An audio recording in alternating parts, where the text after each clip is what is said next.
الحمدللہ وحدہ لا شریک لہ والصلاۃ والسلام علی من لا نبی بعد۔ ویسے تو عشرہ ذی الحج یعنی ذو الحج کے پہلے 10 دن بہت فضیلت والے، عظمت والے اور اللہ کو محبوب ہیں، لیکن ان میں بطور خاص 9 ذی الحج کی فضیلت بہت آئی ہے۔ قرآن کریم سورۃ البروج آیت نمبر 1 تا 3۔ اعوذ باللہ من الشیطان الرجیم والسماء ذات البروج والیوم الموعود وشاہد ومشہود۔ اللہ تعالیٰ نے قسم اٹھائی ہے آسمان کی جو برجوں والا ہے، اور اس دن کی جس کا وعدہ ہے، اور وہ دن جو حاضر ہوتا ہے، اور وہ دن جس کے پاس حاضر ہوا جاتا ہے۔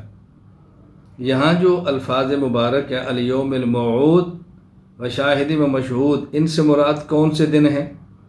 حضرت ابو ہریرہ رضی اللہ تعالیٰ عنہ فرماتے ہیں رسول اکرم صلی اللہ علیہ وسلم فرمایا الیوم الموعود یوم القیامہ، یوم الموعود سے مراد قیامت کا دن ہے، والیوم المشہود یوم عرفہ، اور یوم مشہود 9 ذی الحج یوم عرفہ ہے، والشاہد یوم الجمعہ، اور الشاہد سے مراد جمعہ کا دن ہے۔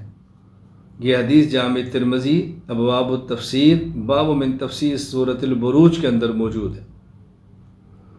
حضرت ام المومنین امی عائشہ رضی اللہ تعالی عنہا فرماتی ہیں رسول اکرم صلی اللہ علیہ وسلم نے فرمایا ما من یوم اکثر من ان یعتق اللہ عز وجل فیہ عبدا من النار من یوم عرفہ۔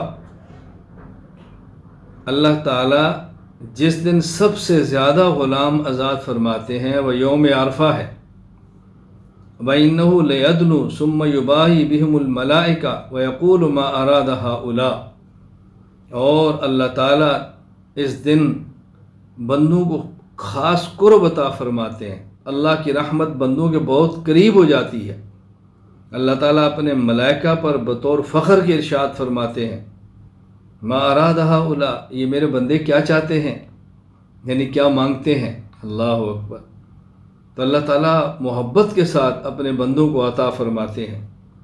یہ روایت صحیح مسلم کتاب الحج باب فی فضل الحج والعمرہ یوم عرفہ کے اندر موجود ہے۔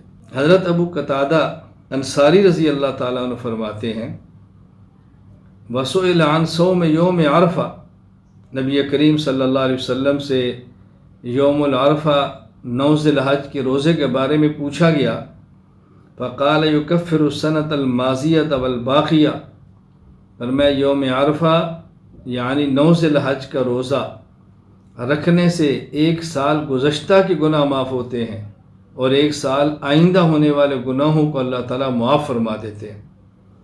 یہ حدیث پاک صحیح مسلم کتاب الصیام باب استحباب صیام 3 ایام من کل شہر وصوم یوم عرفہ وعاشوراء والاثنین والخمیس، اس کے اندر حدیث پاک موجود ہے۔